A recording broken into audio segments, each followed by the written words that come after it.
Okay, a lot of times we're saying, why didn't you just fix the hazard? So this IIPP has an element called correcting the unsafe conditions or correcting hazards. And the bottom line here is that there are some things you're trained to be able to handle, such as a spill on the floor. I can clean that up. I can mop it up. Such as a loose screw. I can tighten that up.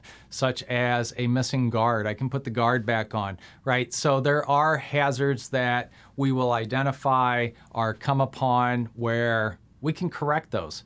And what OSHA wants us to do is immediately correct those hazards. Whether that's federal OSHA, state OSHA, Cal OSHA, they want you to correct the hazard if you've been trained to do so, if you understand how, if you have the competence to do it.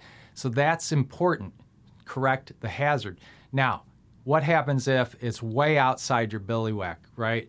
You are office worker, you come in, you see a hazardous substance that has been spilled, and you know it's not right, but you don't have the proper PPE or the tools to clean it up, then of course you should not clean it up. You should evacuate the building, you should cordon off the area and report. And the same type of thing, let's say that you find that a fall protection anchor is no longer secured and you need a structural engineer because the concrete's broke around that anchor point.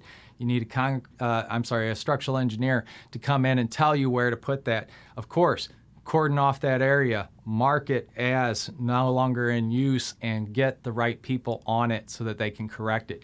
That's very, very important. So bottom line here is if you have the skill set to correct the unsafe condition, and when I mean skill set, not only the skills, but your agency, your organization says, yes, we've trained you to do that. It's within the manufacturer's instructions to do that. Then go ahead and correct it.